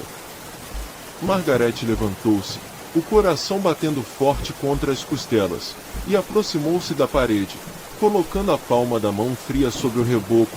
Ao toque, sentiu uma vibração sutil, quase imperceptível, como o farfalhar de insetos dentro da madeira. 3 dias depois, às 19 horas e 45 de 15 de setembro, Janete Hudson estava sentada na cadeira de balanço de vime perto da janela da sala, os pés descalços apoiados no gelo do piso de linoleu preto. A televisão estava desligada, apenas o ronco suave do aquecedor a gás no canto oposto preenchia o ambiente com um calor ocre. De repente, o encosto da cadeira começou a subir lentamente, como se alguma força invisível tivesse preso as costas da menina e estivesse puxando-a para cima. O tecido do suéter de lã azul marinho de Janete esticou-se, revelando a barra da calça de lã cinza que ficou à mostra por alguns centímetros antes de retornar ao lugar.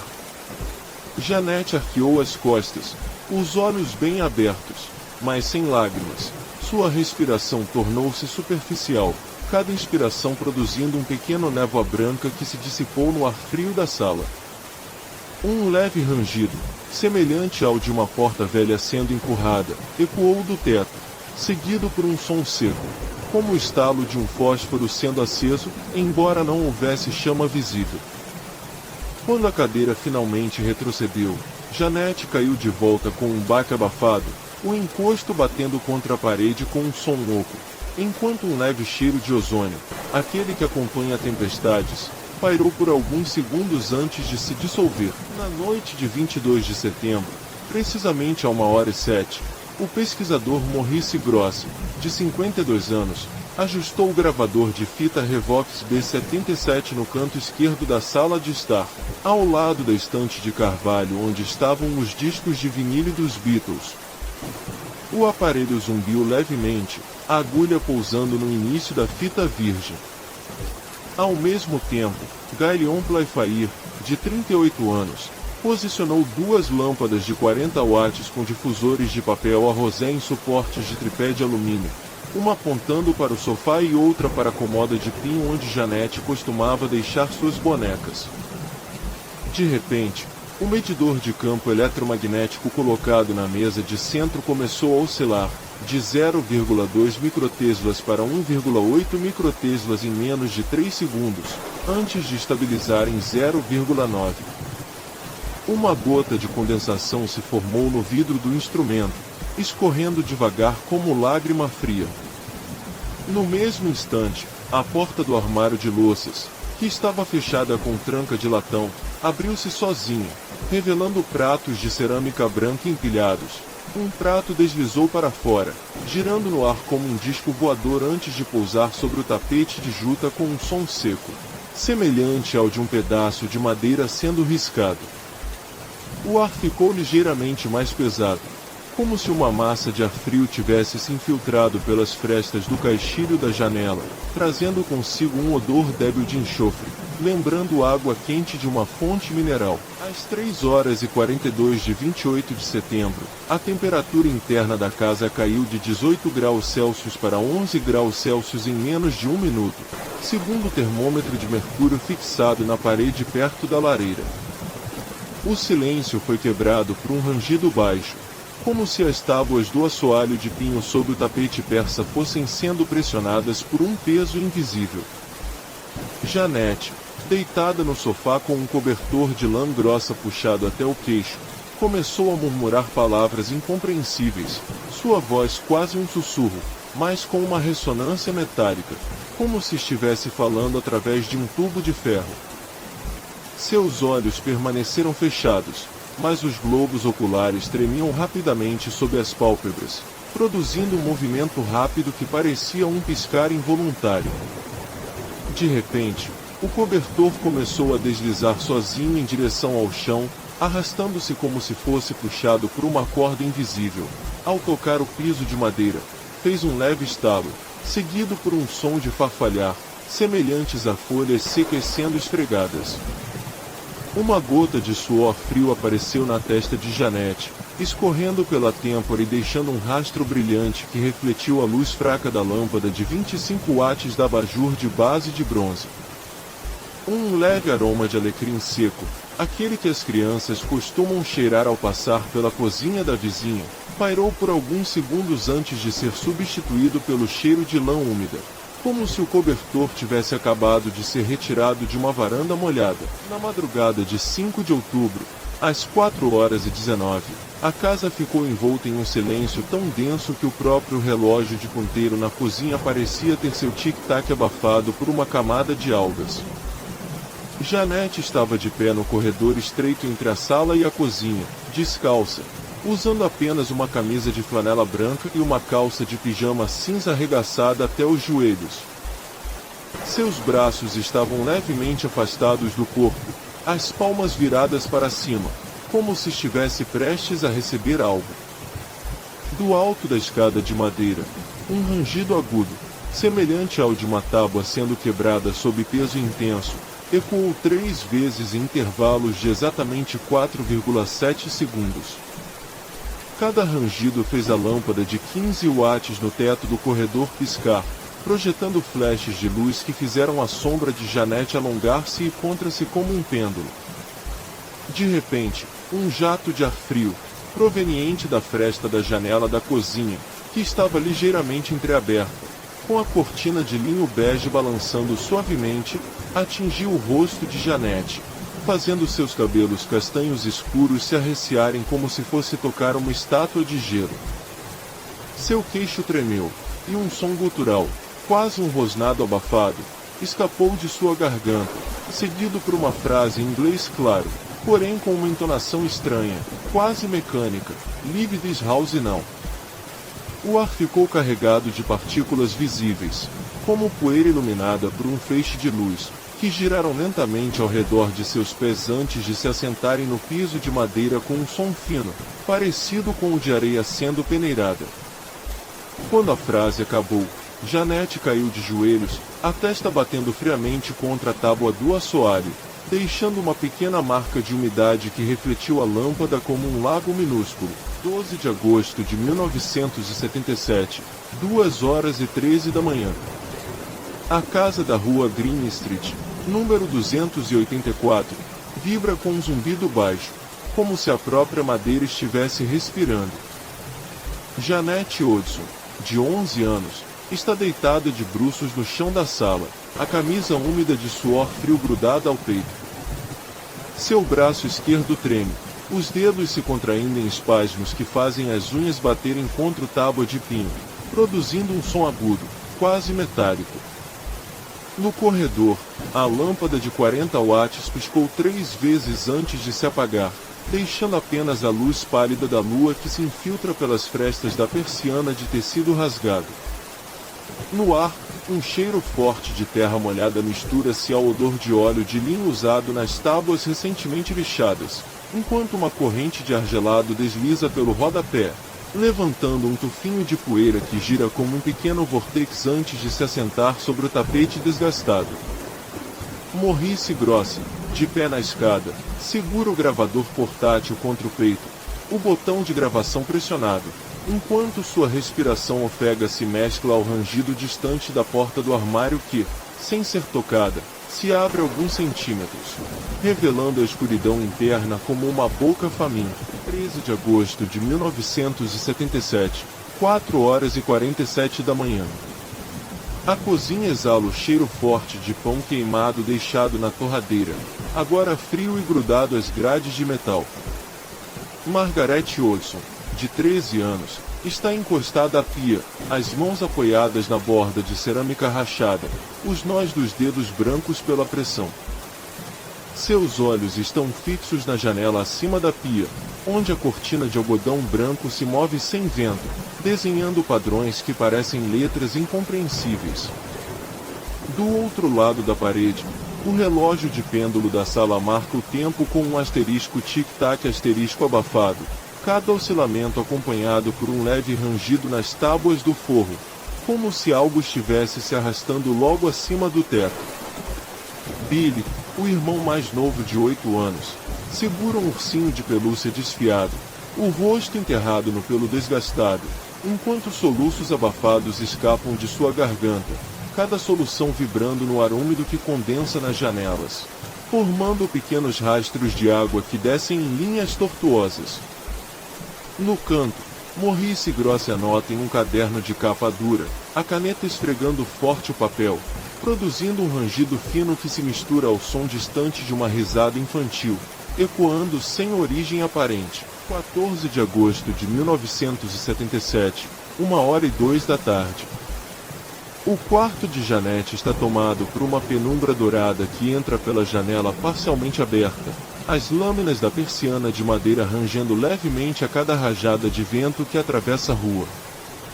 A cama, com seu cobertor xadrez azul e branco, está levemente indentada no centro, como se um peso invisível tivesse se assentado e depois se levantado, deixando uma marca de compressão nas fibras do tecido. No chão, próximo à penteadeira de madeira envernizada, um brinquedo de plástico, um soldado de polegar vermelho, está posicionado exatamente sobre a linha do rejunte entre duas tábuas, seu braço esquerdo apontando para o teto, onde uma mancha de umidade escura se expande em forma de cogumelo, exalando um leve cheiro de mofo que se mistura ao talco de bebê ainda presente no ar. Peggy Odson, de pé na entrada do quarto, segura o braço de Janete, que está rígido, os músculos do antebraço tensionados como cordas de violão, enquanto uma queda súbita de temperatura faz o hálito de Janete condensar em um pequeno jorro de vapor visível por fração de segundo antes de dissipar-se. Maurice Grossi, agachado ao lado da cama, coloca um termômetro de mercúrio sobre o cobertor. A substância prateada sobe rapidamente até 38,6 graus Celsius. Um salto abrupto que faz o metal tremeluzir levemente. 15 de agosto de 1977, 11 horas e 55 da noite. A sala de estar está envolta em um silêncio denso, interrompido apenas pelo farfalhar seco do papel de parede que se solta em lascas finas perto do rodapé, revelando o concreto áspero por baixo. A luz da lâmpada de pé, com seu abajur de tecido bege gastos, projeta um cone amarelo trêmulo que balança conforme o chão vibra levemente, uma pulsão quase imperceptível, como se algo sob o piso estivesse respirando. No centro da sala, a mesa de carvalho está coberta por um pano de linho branco, sobre o qual repousam 3 objetos: um crucifixo de prata, cujo brilho está opaco por uma fina camada de poeira, um gravador de fita cassete, cuja roda de avanço está parada exatamente no marco 12 horas e 34, indicando que a última gravação parou no meio de uma frase, e um pequeno pote de vidro contendo uma mistura de sal e água, cuja superfície forma um minúsculo vórtex que gira no sentido horário, puxando levemente as gotículas para o centro antes de se dissipar. Janete está sentada na borda do sofá, os pés descalços tocando o piso frio, os dedos dos pés se espalhando como se tentassem agarrar algo invisível. Seu olhar está fixo no ponto onde o pano da mesa se encontra com o ar, e uma expressão de terror puro estreita seus olhos, enquanto um suspiro gelado escapa de seus lábios, visível apenas como um leve tremor no ar quente da lâmpada. 16 de agosto de 1977, 3 horas e 19 da manhã. O corredor que liga os quartos ao banheiro está envolto em uma escuridão quase absoluta, apenas a fina luz noturna do plugue do banheiro, um ponto vermelho fraco, filtra-se sob a porta, projetando um pequeno quadrilátero de cor no tapete gasto. O ar está carregado de umidade, gotículas de condensação formam-se nas superfícies metálicas da torneira e do encanamento, pingando ritmicamente a cada 4,7 segundos, um som que ecoa como um relógio gótico de água. No chão, próximo à entrada do banheiro, uma pegada pequena aparece de repente, a sola de um pé descalço marca o tapete com uma impressão úmida que brilha levemente sob a luz vermelha, como se o pé tivesse acabado de sair de uma poça de água gelada. Margaret, de joelhos no tapete, está com o rosto enterrado nas mãos, os cotovelos apoiados nos joelhos, seu corpo trêmulo produzindo um leve rangido nas vértebras sempre que ela engole em seco. Do lado oposto do corredor, a porta do armário de linho está entreaberta, revelando uma pilha de toalhas dobradas que, ao serem observadas, parecem se mover ligeiramente para dentro e para fora, como se respirassem.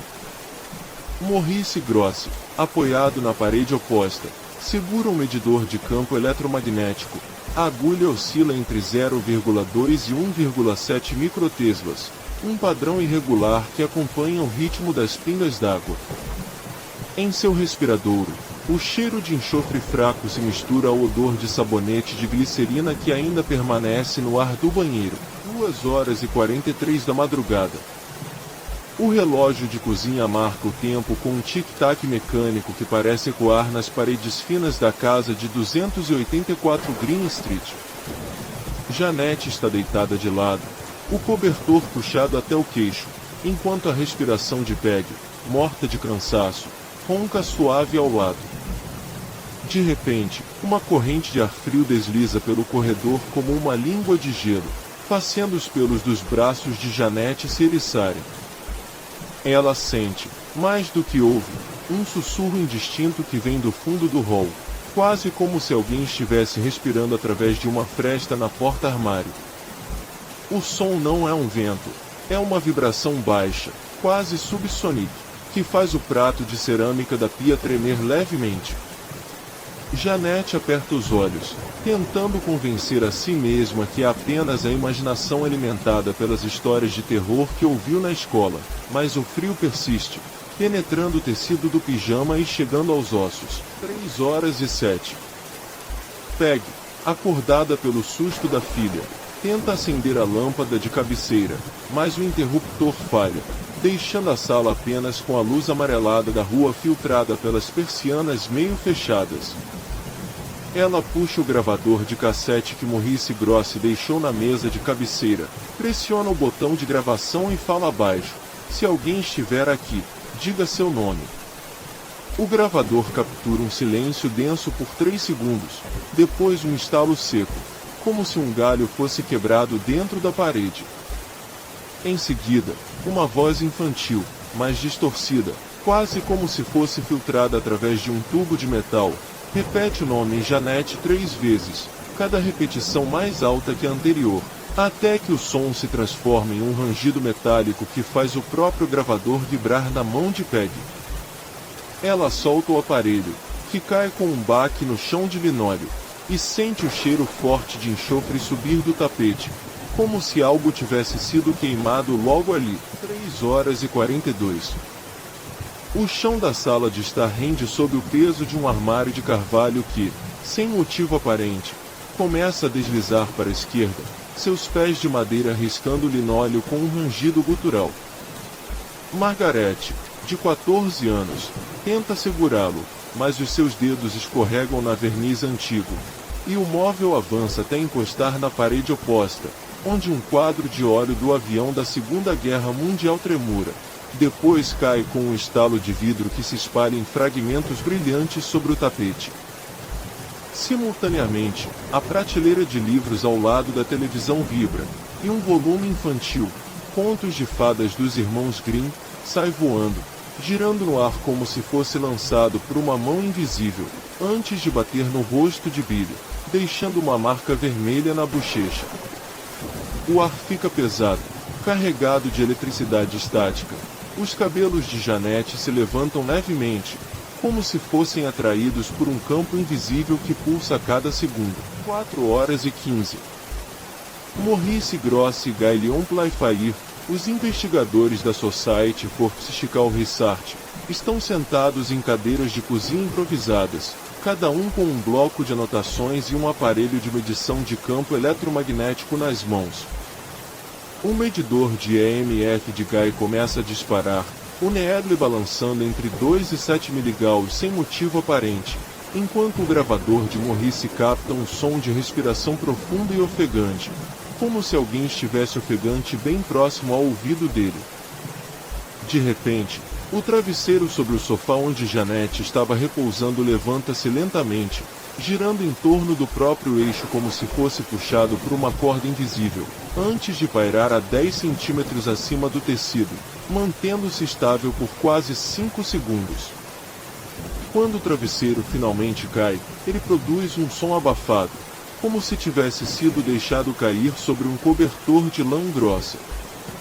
Ambos os homens sentem um toque frio e úmido nos pulsos, como se gotas de condensação escorressem de uma superfície invisível sobre a pele. O silêncio que se segue é denso, quase palpável, e a sensação de estar sendo observado se intensifica, fazendo os pelos da nuca de gás se eriçarem. 4h58. A lâmpada de cabeceira pisca 3 vezes antes de se apagar completamente, deixando a alcova de Janete banhada apenas pela luz azulada que se infiltra pelas frestas das persianas. A temperatura da sala despenca de 21 graus Celsius para 12 graus Celsius em menos de 10 segundos. O geada forma-se nas janelas como padrões de samambaia, e o hálito de Janete se torna visível, nuvens brancas que se dissipam rapidamente. No pé da cama, uma figura humanoide surge da escuridão. Não é uma silhueta definida, mas uma massa de sombras que se contorce, com braços alongados que parecem ser feitos de fumaça espessa e pontos de luz fraca que piscam como olhos apagados. A presença exala um cheiro úmido de terra molhada e de metal aquecido, misturado ao odor de ozônio que já havia sido percebido anteriormente. A figura inclina-se sobre Janete, e um sussurro gutural, quase como um rosnado enterrado na garganta, escapa de sua semiboca. Você não vai sair desta casa. O som reverbera nos ossos da menina, fazendo seus dentes rangirem levemente. Janete tenta gritar, mas a presa em sua garganta aperta-se, e o único som que escapa é um suspiro ofegante que se mistura ao vento gelado que agora sopra pelos rachados do teto, carregando consigo o eco distante de risadas infantis que parecem vir de outro tempo. É 3h17 quando o relógio de parede da cozinha marca o último tique antes do silêncio absoluto. Janete, deitada na cama de ferro estreita do quarto do fundo, sente o lençol ficar úmido, não de suor, mas de um frio que sobe pelas canelas como se o próprio chão estivesse chalando.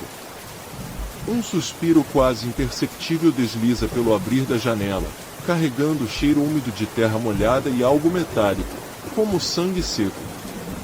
Ela abre os olhos, e no reflexo escuro da televisão desligada, vê uma silhueta alongada se arrastando pela parede oposta, os dedos alongados como gravetos pressionando o papel de parede até que as riscas floridas se deformem em um padrão de lágrimas. O colchão treme, não com a vibração de um caminhão distante, mas com um golpe seco, como se um punho invisível tivesse apertado a molas por dentro. Janete segura o cobertor até que os nós dos dedos fiquem brancos, e um sussurro, tão baixo que quase se confunde com o batimento do próprio coração, desliza ao seu ouvido. Você não está sozinha. Às 4h05, o ronco velho da geladeira na cozinha se torna um farfalhar de insetos quando a tela da TV na sala de estar, que havia permanecido escura horas, piscou uma vez, duas, e então explodiu em estalo de estática branca.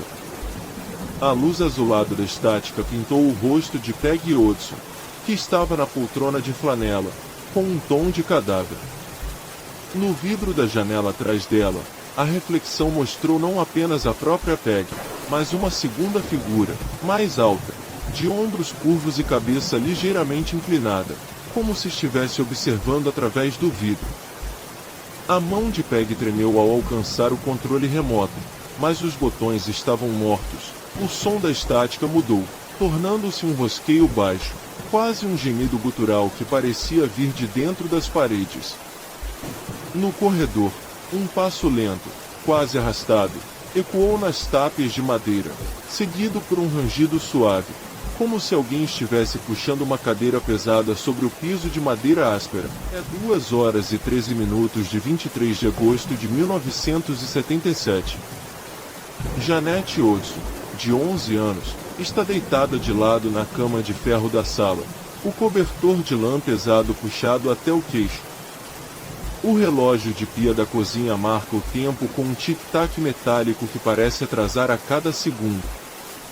Um sopro gelado desliza pelo fecho da janela, embora o vidro esteja fechado e a temperatura externa registre 12 graus Celsius. Janete sente os pelos dos braços se eriçarem, não por medo, mas por uma pressão sutil no ouvido esquerdo, como se alguém estivesse soprando ar quente diretamente no canal auditivo. Uma voz, baixa e rouca, quase um suspiro de folhas secas, repete seu nome: Janete. Janete. Não é um eco. É uma articulação clara, como se a própria parede estivesse pronunciando cada sílaba com a língua úmida de um cadáver recém-exumado. Ela abre os olhos, vê apenas a escuridão densa do teto, mas percebe uma leve vibração no colchão, como se algo pesado tivesse se assentado aos pés da cama e estivesse se movendo, arrastando lentamente o lençol de algodão para baixo, revelando a ponta dos seus pés nus, que imediatamente ficam cobertos por uma fina camada de orvalho, embora não haja umidade no ar. O coração dela bate a 112 pulsos por minuto, cada golpe reverberando nos ouvidos como um martelo em uma bigorna. São 3 horas e 2 minutos quando Margaret Hodgson, de 12 anos, senta-se na beira da cama de beliche compartilhada com o irmão mais novo, Billy. Ela tenta ler um quadrinho de terror, mas as páginas parecem grudar, como se tivessem sido molhadas por algo invisível. De repente, uma sombra alongada desliza pelo papel de parede listrado ao lado da janela, não projetada por nenhum objeto no quarto. A sombra tem contornos de dedos alongados, quase como se uma mão gigantesca estivesse rastejando pela superfície, suas articulações fazendo um suave rangido de madeira velha. Margaret sente um cheiro forte de terra molhada e folhas em decomposição subir pelas narinas, apesar de o quarto estar seco e aquecido por um pequeno radiador de ferro que rangue levemente a cada mudança de temperatura. O ar fica mais denso, como se estivesse prestes a se condensar em névoa, e ela vê, por um instante, o reflexo de seus próprios olhos na escuridão da parede, mas os pupilos parecem estar dilatados além do normal, refletindo uma luz que não vem de lâmpada alguma. Ela engole em seco, a saliva gritando contra a garganta, e ouve um baixo rangido vindouro do interior da parede, como se algo estivesse tentando se libertar do reboco, empurrando contra o gesso com a força de um punho fechado. São 4 horas e 5 minutos. Billy Hodgson, de 7 anos, está ajoelhado no tapete de pelúcia marrom ao lado da comoda de pinho, tentando montar seu conjunto de soldados de plástico. Os brinquedos, normalmente inertes, começam a tremer levemente, como se uma vibração sutil percorresse o chão. Um dos soldados, o capitão com capacete azul, levanta-se sozinho e dá 3 passos para frente, seus pés de plástico rasgando o tecido do tapete com um som quase imperceptível de rasgo. Billy engole em seco, os olhos arregalados, enquanto o ursinho de pelúcia que ele abraça à noite começa a mover a cabeça lentamente, os olhos de miçanga brilhando com um brilho avermelhado, como se 2 brasas estivessem acesas dentro deles. O cheiro de borracha quente e óleo de máquina exala do ursinho, misturado ao aroma de cipó queimado que parece vir de dentro da própria parede ao lado da comoda. De repente, uma série de batidas secas e rápidas ecoa dentro do armário de madeira detrás da comoda. 3 golpes, pausa, 2 golpes, repetindo o padrão de um código Morse que Billy, apesar da idade, reconhece como um SOS. Ele levanta os olhos e vê, através da fresta entre as portas do armário, uma fina fenda de luz amarelo esverdeada vazando, como se algo estivesse respirando do outro lado, exalando um hálito que faz o ar vibrar em uma frequência baixa, quase infrassônica, que faz a pelagem do ursinho arrepiar-se. São 5 horas e 18 minutos. Peggy Hodgson, mãe de 38 anos, está de pé diante da comoda de carvalho, segurando um gravador de cassete portátil Sony TC50, um microfone apontado para o centro da sala, onde a atividade tem sido mais intensa. Ela aperta o botão de gravação e ouve o clique mecânico seguido do zumbido constante da fita girando a 4/7/8 IPS. De repente, o som ambiente se transforma, um rosnado gutural, baixo e reverberante, como se fosse produzido por uma garganta enorme cercada de pedra, emerge do próprio silêncio, sobrepondo-se ao zumbido da fita. O rosnado tem um ritmo irregular, 3 pulsos curtos seguidos de um longo, depois um suspiro que parece sair de um pulmão cheio de água. Peggy sente um frio penetrante subir pela espinha dorsal, apesar do aquecedor a óleo estar no máximo, e vê a agulha do medidor de nível do gravador oscilar violentamente, como se alguma força estivesse tentando puxar a fita para fora da máquina. Nesse instante, o gravador emite um estalo agudo, e a fita para de girar. Quando o Peg aperta novamente o play, ao invés do rosnado, há um silêncio de exatamente 1,73 segundo. Então uma voz masculina, áspera e com um forte sotaque do leste de Londres, diz claramente: sai daqui agora. A frase é seguida por um estalo estático que parece o som de um fósforo sendo apagado em um pote de vidro. Peg baixa o gravador, a mão tremendo, e vê, refletido na superfície polida da cômoda, o seu próprio rosto pálido, mas atrás dela, na parede de papelões, uma forma difusa de sombra se move como se fosse um véu sendo puxado lentamente para o lado, revelando por um instante um contorno de rosto humano, olhos vazios e boca aberta em um mudo grito. São 6h00. O céu ainda um azul escuro de pré-aurora. A família Hodgson está reunida na cozinha pequena de linoléu amarelo, a mesa de formica ainda úmida do chá que Peg acabou de preparar, xícaras de porcelana fina com alças finas, o vapor ainda se enrolando em espirais finas sobre o líquido escuro. De repente, o papel de flor da parede atrás da geladeira de branco começa a se descolar em lascas finas, não por desgaste, mas como se alguma força invisível estivesse puxando as fibras do papel para fora, fazendo com que o padrão floral se deforme. As lascas se agrupam e, em poucos segundos, formam a silhueta nitidamente definida de um rosto gritante, maçores salientes, bochechas cavadas, uma boca aberta em um grito silencioso, os olhos duas órbitas escuras que parecem absorver a luz da lâmpada de tungstênio acima da mesa. O cheiro de pão queimado que sai da torradeira se mistura ao odor forte de enxofre, como se um fósforo tivesse acabado de ser riscado dentro da própria parede. Cada membro da família sente uma pressão no peito, como se um peso de aproximadamente 15 quilos estivesse assentado sobre o externo, dificultando a respiração. Peg tenta falar, mas sua voz sai como um sussurro rangido, enquanto Janet, ao olhar para o rosto de papel, sente um formigamento percorrer a ponta dos dedos, como se 1000 pequenas agulhas de gelo estivessem perfurando sua pele simultaneamente. O relógio de cozinha marca 6h02 quando o rosto de papel começa a se desfazer novamente, as lascas caindo no chão como flocos de cinza que nunca chegaram a tocar o chão, permanecendo suspensos a poucos centímetros do chão por uma força invisível antes de finalmente se assentar em pó fino. 31 de agosto de 1977, 2h13. A casa da família Hodgson, situada no número 284 da Green Street, em Field, ainda respira o sussurro pesado de um verão que se foi. Janet, de 11 anos, está deitada na cama de ferro, coberta por um xadrez gastado que cheira a mofo e a pó de talco. O relógio de pulso de seu pai marca o tempo com um tic-tac mecânico, quase como um coração distante. De repente, 3 batidas secas ecoam na parede de tijolo atrás da cabeceira. Não são batidas de mão, são golpes profundos, como se algo estivesse sendo enfiado na alvenaria com a força de um martelo de borracha. O ar cai para 12 graus Celsius, um gelo que se insinua sobre o lençol e faz os pelos dos braços se eriçarem.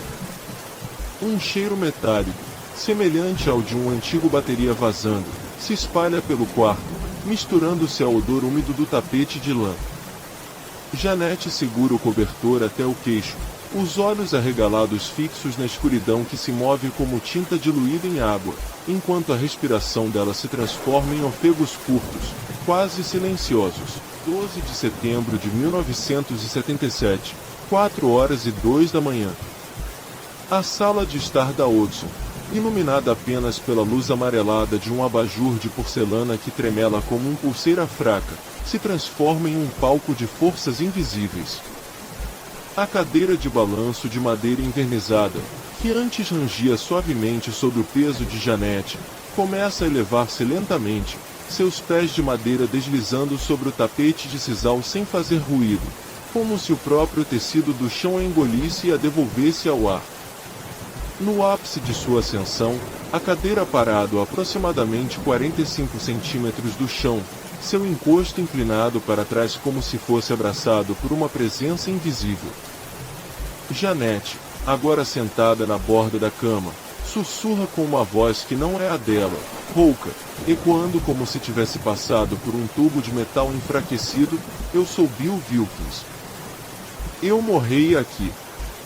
O cheiro de enxofre fraco se espalha, fazendo os olhos de Maurice Grosse lacrimejarem, enquanto o gravador de fita da Philips, colocado sobre a mesa de centro, capta um estalo agudo seguido por um sussurro que parece vir de dentro das próprias paredes. A temperatura cai novamente, agora marcando 9 graus Celsius, e uma sensação de pressão no peito, como se uma mão invisível apertasse o externo, faz cada respiração um esforço deliberado. 10 de setembro de 1977, 21 horas e 45 p.m. A British Broadcasting Corporation instalou um estúdio improvisado no corredor estreito da casa, utilizando 2 microfones Shure SM58 pendurados em suportes de ferro e um gravador de fita Real Torreal Nagra quarta. O corredor, forrado com papel de parede desgastado de padrão floral desbotado, exala um aroma de tinta velha e de poeira que se acumula nos cantos. A luz de um único tubo fluorescente sopra um brilho esverdeado que faz as sombras das fotografias de família nas paredes tremularem como se tivessem vida própria. Janete, sentada em uma cadeira de plástico vermelho diante do microfone, tenta manter a compostura enquanto sua respiração se torna superficial, quase ofegante. De repente, o microfone capta um rangido baixo, como se uma corrente de arrasto fosse puxada sobre o concreto do piso, seguido por uma voz gutural que emerge do ruído de fundo: "Não vai embora. Nunca vai." O som se espalha pelos fones de ouvido dos técnicos, provocando um arrepio que percorre a espinha de cada um. Um medidor de nível de som indica picos repentinos de 98 decibéis, enquanto o ponteiro do vômeter tremula violentamente, como se fosse atingido por um choque elétrico leve. O ar fica denso, quase viscoso, e uma sensação de formigamento percorre os braços dos presentes, como se pequenos insetos andassem sob a pele. 12 de outubro de 1977, 1h58 da manhã. O quarto de Janete volta a ser o epicentro da tempestade. A lâmpada de cabeceira, uma lâmpada incandescente de 40 watts, pisca em um ritmo irregular, 3 pulsos curtos, depois um longo, imitando o padrão de código SOS que Janete aprendeu na escola. Enquanto a luz oscila, o edredom de algodão começa a se erguer, como se fosse preenchido por um ar invisível que o infla de dentro para fora, formando uma bolsa que se expande até quase tocar o teto de gesso rachado. Nesse momento, Janete levanta-se da cama, seus pés descalços tocando o piso de madeira fria, e seu corpo se torna rígido, como se fosse sustentado por hastes de ferro invisíveis que correm ao longo de sua coluna vertebral. Sua cabeça inclina-se para trás, os olhos arregalados e brilhando com um reflexo esverdeado, e sua boca se abre em um sorriso que não chega aos lábios, um rictus de pura tensão. Do fundo da sala, uma presença parece empurrar o ar, gerando uma corrente que faz as cortinas de veludo bordado se moverem em ondas lentas, enquanto um odor de terra molhada e de raiz quebrada invade o nariz de todos presentes. Maurice Grosse, de pé ao lado da porta, sente um aperto no peito, como se uma faixa de aço o envolvesse, e sua visão periférica captura sombras alongadas que se arriscam a se formar nas paredes, contornando o quadro de Jesus crucificado que ainda está pendurado, seu rosto agora parecendo se mover levemente, como se respirasse. 31 de outubro de 1977, 23 horas e 10 p.m., véspera de Todos os Santos. Maurice Grosse, acompanhado do padre John Hughes, entra no quarto de Janete com um pequeno frasco de água bente e um crucifixo de prata. O relógio de parede marca os segundos com um som metálico que parece ecoar no vazio. O ar está parado, denso, quase como gelatina. Cada inspiração produz um leve rangido nos pulmões, como se o próprio oxigênio fosse viscoso. O padre Hughes ergue o crucifixo e começa a rezar em latim, sua voz baixa e trêmula, enquanto as palavras In nomine Patri, e Filii, e Spiritus Sancti se espalham pelo quarto como um fio de seda que tenta prender algo escorreito. De repente, a temperatura despenca para 4 graus Celsius, e um sopro de ar gelado atravessa o corredor, fazendo as chamas das 2 velas de cera branca ao lado da cama tremelizarem e se apagarem quase simultaneamente, deixando o cômodo imerso em uma penumbra que só é interrompida pelo brilho pálido da água benta que reflete nas paredes como fragmentos de gelo. Janete, agora deitada de volta na cama, contorce-se levemente, seus lábios se movem sem som, mas o gravador capta um sussurro quase inaudível. Deixem-me ir. Uma pressão intensa se instala no externo de todos os presentes, como se um peso de chumbo fosse colocado sobre o peito, e, por alguns segundos intermináveis, a sala parece segurar a respiração.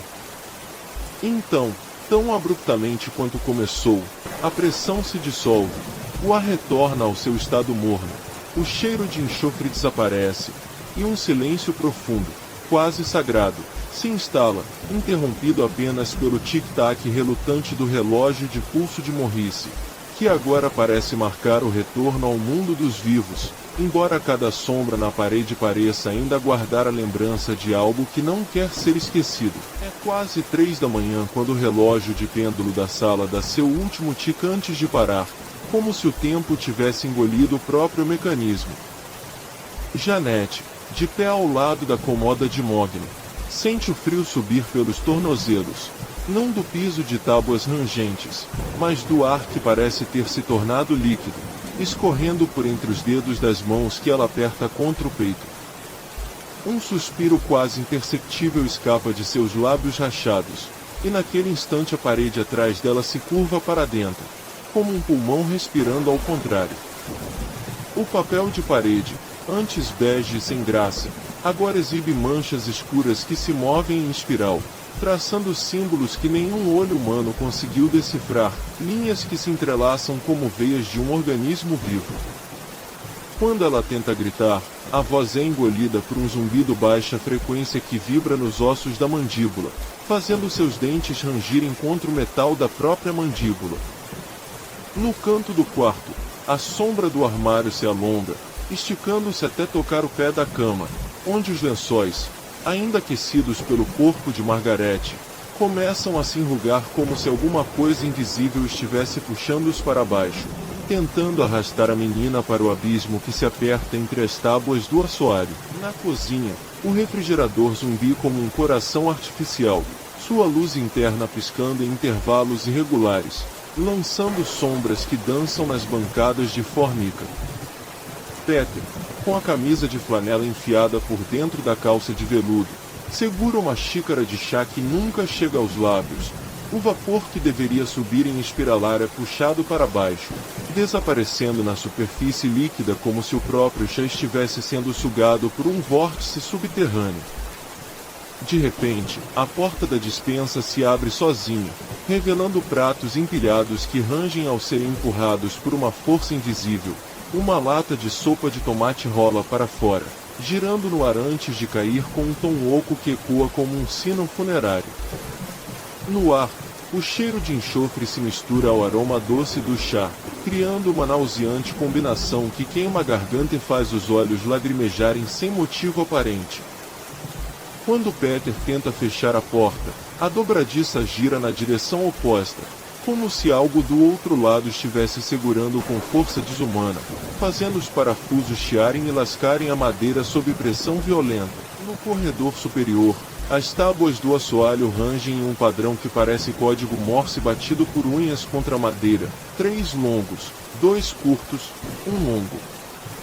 Alison, de joelhos diante do retrato de família que caiu do prego e agora está de frente para a parede, sente o frio subir pelas pernas, não do ar, mas do próprio quadro. como se a tinta estivesse ainda úmida e exalasse geada. Os olhos das figuras pintadas, pai, mãe, duas crianças, começam a brilhar com um brilho opalescente, pupilos se dilatando como se estivessem acomodando-se à escuridão que se expande além da moldura. De repente, a boca da figura paterna se abre em um sorriso sem lábios, revelando dentes que não eram parte da pintura original, fragmentos de osso branco, pontiagudos, que cintilam sob a luz da lâmpada de tungstênio que piscara acima. Um sussurro, baixo e gutural, sai daquela abertura, não como som, mas como vibração que atravessa o crânio de Alison, fazendo seus dentes rangirem e sua visão tremer. Quando ela tenta se afastar, o corredor parece se alongar, as portas dos quartos se afastando a um ritmo lentíssimo, enquanto o tapete sob seus pés se transforma em uma superfície viscosa, pegando seus tornozelos como algas em maré baixa. É quase 4 e o sino da igreja ao longe bate 4 vezes, cada badalada golpeando o ar como um martelo em uma lâmina de gelo. No sótão, onde a luz da lâmpada pendular balança num movimento de pêndulo, Janete se ajoelha sobre um baú de madeira carcomida, as pontas dos dedos afundando no tecido mofo que exala um cheiro de terra úmida e decomposição. Dentro do baú, além dos lençóis amarelados, há uma caixa de música de lata, seu mecanismo preso, mas de repente a alavanca se move por conta própria, girando em sentido inverso ao esperado. Uma melodia distinta, desafinada, começa a tocar, uma versão distorcida de Twinkle, Twinkle, Little Star, cada nota esticada e rasgada, como se estivesse sendo puxada através de um tecido rasgado. O som reverbera nas vigas expostas, fazendo a poeira dançar em espirais que lembram pequenos tufos de fumaça negra. De repente, a tampa da caixa de música se abre com um estalo seco, liberando não uma pequena bailarina, mas uma figura de gesso quebrada, meio enterrada na poeira, cujo rosto lax em fítios exceto por uma cavidade onde deveria estar o nariz, de onde escorre um líquido negro e viscoso que pinga no chão, cada gota produzindo um som de estalo semelhante ao de um osso sendo quebrado. Janete tenta afastar a mão, mas o ar ao seu redor parece ter se tornado denso, como mel quente, prendendo seus dedos à borda da caixa, enquanto a melodia continua, cada nota mais lenta, mais pesada, arrastando-se como um suspiro de morte. Na sala de estar, a lareira de carvão, apagada há horas, começa a emitir um brilho laranja fraco que não vem de brasas, mas de algo que pulsa sob o próprio piso, como se o coração da casa estivesse batendo através do tijolo. Margarete, encolhida no sofá de veludo bordô, sente o tecido se apertar ao redor de seu corpo, as fibras contraindo-se como músculos vivos, tentando puxá-la para dentro do encosto. Seu respiro fica curto, cada inalação trazendo um gosto metálico de sangue, embora sua boca permaneça fechada. Do canto onde o espelho de Piaule, antes apenas um objeto decorativo, está agora coberto por uma névoa prateada que não reflete a sala, mas sim um corredor infinito de portas idênticas, cada uma com uma fechadura giratória que se move em sincronia, clicando como dentes de uma engrenagem maligna. Quando Margaret levanta os olhos, vê seu próprio reflexo no espelho, mas o sorriso que aparece nos lábios da imagem é muito mais largo, os dentes alongados e pontiagudos, e os olhos, pupilos dilatados até ocupar quase todo o íris, estão fixos não nela, mas em um ponto atrás de sua cabeça, onde algo invisível parece respirar com um ritmo ofegante e desigual. Ela tenta virar o rosto, mas o pescoço travar como se estivesse preso por um anel de gelo, e o sussurro que escapa do espelho não é um som, mas uma pressão que empurra seus pensamentos para fora, substituindo-os por uma única frase repetida em latim grotesco, asterisco, veni, vide, tangere asterisco. Enquanto isso, o piso sob a lareira racha, liberando um jato de ar quente que carrega faíscas negras, como brasas que nunca ardiam, mas que queimam a pele sem deixar marcas visíveis, apenas a sensação de que algo está se alojando sob a epiderme, esperando o momento certo para emergir.